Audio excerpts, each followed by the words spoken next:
questions. Right, so there we go. Let's see. We've got some first couple of questions. Yes, Miss. So character and integrity are my key focus in how I lead my team here at DCS, with transparency and remaining true to my principles being fundamental to this. So my question to you is, how are you going to convince me that the character and integrity of your government will change? Yeah, so it's a great question. Right? In some senses, policies are all good and well, but character and integrity come before all of that. So let me tell you a few things about me, right, that are important. I am someone who has the courage of my convictions.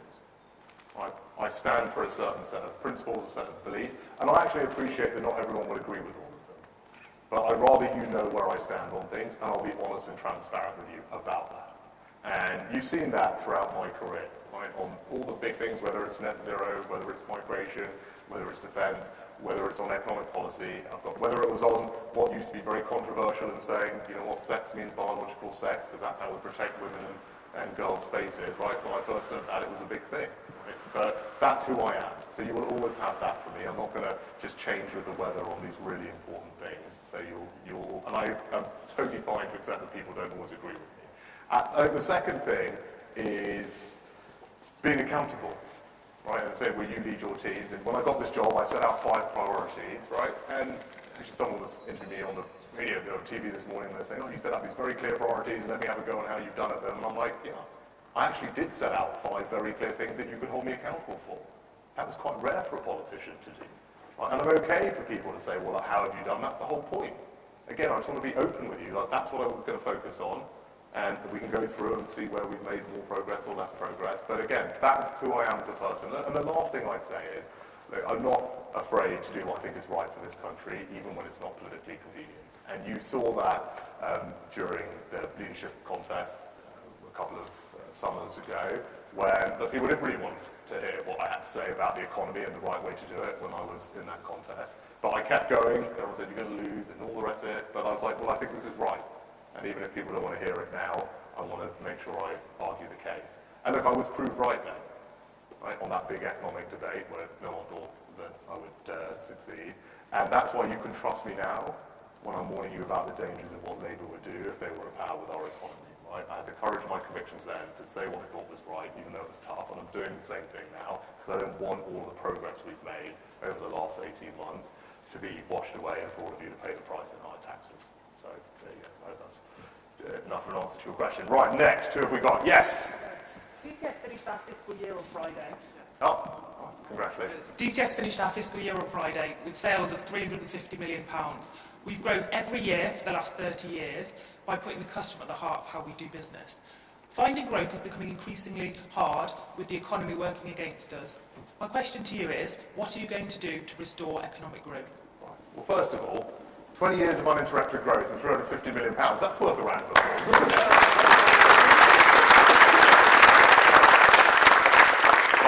Right, I'm going to say one very quick thing, and that is tax cuts. Because I believe if we have a lower tax economy, that is a higher growth economy. Right? There's 2 tax cuts, which I want to focus your attention on, that are good for your business. One is cutting taxes specifically for your business. Right? And that's what we did a little while ago. So for businesses like yours that are investing in things, expanding in warehouses, in distribution, in the plant, the machinery you've got here, we now have the most generous tax treatment anywhere in the world. In fact, hundreds of leading businesses call that tax cut that we gave, it's called full expensing, to use a technical term. They said it was the single most transformational thing that we could do for growth, productivity and investment in our country, and we delivered.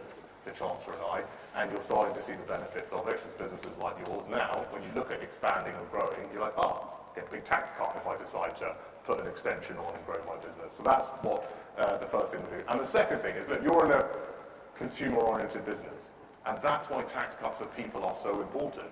Right? When people are working hard, if we can cut their taxes and they've got more money of their own, they're going to spend it. And they're going to spend it on things that you will supply, and that's how we can also grow our economy. So tax cuts for businesses that are investing and doing the right thing, and tax cuts for every family at every stage of their life so they can spend more of their money on the things they want, and that ultimately also helps. So those 2 things are really important. Again, there's a choice for you in this election. Right? If I'm not standing here next week, we won't get those tax cuts. And not only that, Angela Rayner is going to introduce French-style union laws into this country. Right? 70 of them, in fact. right? 70 different new regulations, and that is going to mean that there's more strikes, that's going to damage our economic recovery, and it's going to cost jobs, because that's what those types of regulations do. Like, we don't have French levels of unemployment in this country, right? We've got a growing economy. Like, all of that would be put at risk if Labour were in charge and bring in all those regulations. So that's a very clear choice view of that growth. All right, next. Who have we got? Sir? So you've come prepared, right? Well, I can see that. A little bit. So as you've heard, it's our 30th anniversary this year. I'm very proud to have grown every year over those years. The cost of doing business, though, over the recent governments has just been increasing consistently. And when you mention tax cuts, corporation tax has increased from 19% to 25%, which does put quite a burden on us and kind of hampers us investing for growth. So along with inflation, interest rates, national living wage increases, that all does put pressure on us. So I'm interested to know why the Conservatives will be the business for, or have the policies for growth going forward. Yeah. Well, look, that's a little bit the answer to the previous question, right? We have given a tax cut on the things that drive growth, right? And so if you are genuinely investing in your business or any other business, when you're investing now as a company in expanding, growing, expanding your factory, putting in a new manufacturing line, buying a piece of kit or equipment, expanding the warehouse, that's what attracts a very significant tax cut, more generous than any other country, right? And that's how we'll drive growth long term, and that's where we've targeted our tax cuts. But the cost of business has been high, right? There's been global supply chain challenges. You've all been experiencing that. Inflation's been very high, and that's why I prioritise bringing inflation down, right? You know, it's not a technocratic thing. It's inflation that was causing all the challenges, not just with your business, but with all of your household bills, right? All for the last couple of years, everything just going up and up and up. Now, because of everyone's hard work and resilience and our policies, we've got inflation back to normal, back where it should be at 2%, which also means now interest rates can start to be cut. So you are going to start to feel the benefits of that. Those pressures of the past few years are now dissipating, and that's the foundation that we have to build on. And that's why I think Thursday is so important. I don't want to undo the progress just when we've got through the toughest bit. Right now we're cutting your taxes, inflation's back to normal, energy bills coming down, interest rates to follow. Like, we're on the downhill slope now, right? And we can look forward with confidence and with optimism, but not if there's a change in government and all those things are reversed. You know, taxes end up going up and unions are in charge and public sector pay is causing inflation to spiral and mortgage rates won't come down. Like, that's the alternative. I don't want to go back to that. I don't think any of you do either. Right, next, who have we got? Yes, Miss. Hi, I've been back 12 months now post my maternity leave. DCS has been fantastic at allowing me that flexibility that I need as a working mum, but also enabling me to forward my career with them. Now in September, my daughter will qualify for the 15 hours childcare. However, due to inflationary cost pressures and the cost of living crisis, my nurseries actually increased their fees. So any relief we would have experienced come September will actually be pretty much eroded. So I'd like to know more about what your party are doing to support parents that want to return to work but are faced with limited nursery spaces, inaffordable childcare options and increasing household bills. Yeah. Is that your first? First. Yeah. Congratulations. What's the name? Gracie. Very nice. So both Victoria and I have two girls, so we're big girl power champions in our families. So even our dog is a girl. So, but right. So look, I talked a little bit earlier about family being important to me. Look, it's really important to me. I was raised in a very loving family. I wouldn't be here if it wasn't for, you know, my parents' love, support and sacrifice. And I want to make sure that we support families like yours, right, that are juggling kids, childcare, careers, right? That's what One Families are wanting to do, and I want to make sure that you know that we've got your back when you do that. And that's why we're expanding free childcare. So what we're trying to get to, which we will get to if we're re-elected, is for every family, working set of parents, to have 30 hours of free childcare from the time that their little one turns 9 months old and finishes maternity all the way until they go to school. And we're in the midst of that rollout at the moment. So some of it is just kicked in April, another bit's kicking in September, and then next year the final bit will come in. So that you have your little one finish maternity, that's 30 hours of childcare all the way until they start school, which was the big gap that we had. So to support mums and dads like you around the country. Now, in terms of the rates, you're right, and that's why we've increased them, and we've agreed a formula with the sector to make sure that they keep going up, and we're now paying apparently a little bit more than the private sector rates are, which probably okay, just about, and then you've seen the number of places expand, and the sector's been quite happy because we've agreed with them how we'll continue to increase the rates. But look, fundamentally, it comes back to the values, right? Family matters to me, right? Matters to all of you, and I want to support mums like you who are juggling that career and your kids, and with 30 hours of free childcare from 9 months all the way up to Gracie starts school, hopefully that will help. The other thing I'd say is, one of the tax cuts that I mentioned is one for child benefit. Right, so I don't know if you know, those of you that have kids, you know that we have this very complicated system where if one of you earns over £60,000, the whole thing gets taken away, and it's not very fair.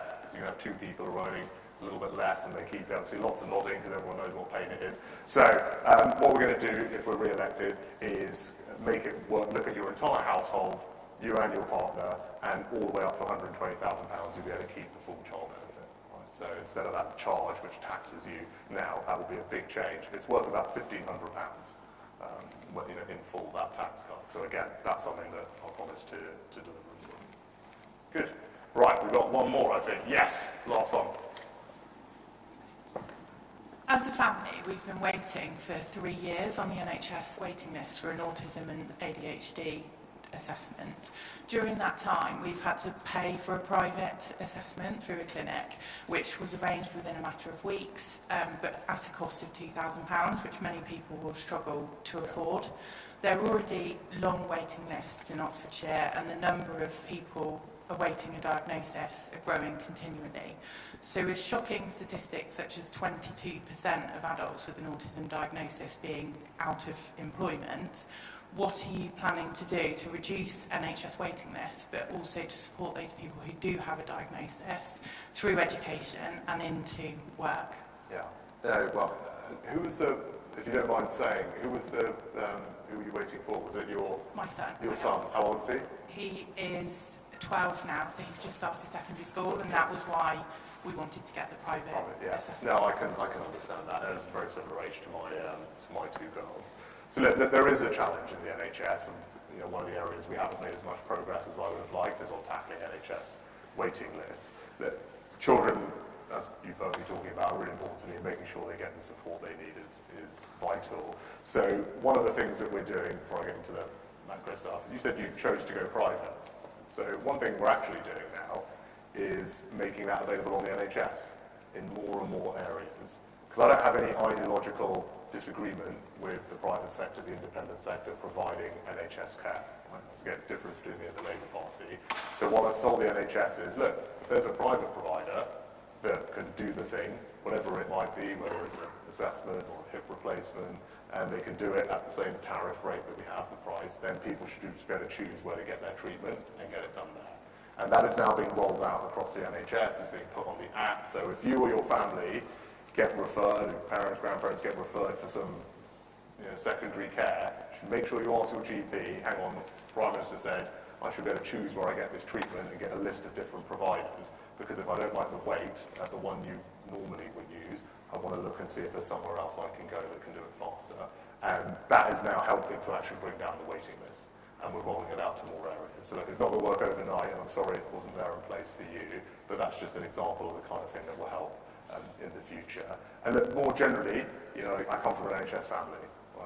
I was at pharmacy yesterday, and my mum was a pharmacist, and I grew up working for her. I know how important healthcare is to all of you, and that's why we're putting a record amount of money into it, hiring more doctors and nurses, and also doing things differently, using private providers, as I said, but also using pharmacies. So now, if Gracie or your son or anyone else, or you get ear infection, sore throat, sinusitis, you don't need to see your GP anymore. You don't need to sit there and wait for that appointment. You can just go straight to your pharmacist and get the medicines that you need there and then, and we're going to roll that out to more conditions as well. So it's just kind of an example of some practical things that we're doing, thinking a bit differently so that you and everyone else can get the care that you need. And the last thing I'd say on that is, it is challenging for the very simple reason that we had a pandemic where, I'll give you this one number, 6 million referrals for treatment didn't happen during the pandemic. 6 million, right? And that's what we're catching up with. Right. So in spite of us doing more, and the NHS doing an extraordinary job right now, more than they've ever done in their history, it just takes a bit of time as those 6 million referrals come back into the system, and we're having to work through them. And that pressure will dissipate over time. promise you that. And you're now starting to see waiting lists start to come down over the last few months, which is positive progress, but we've got a long way to go. But the most important thing for you to know is I care, the NHS is very safe with me, I grew up in an NHS family, and I will always make sure it's there for you, and you have the peace of mind that it's there for you and your families. Good, all right, I'm going to get back to it. Thank you so much for having me. Really nice to meet you.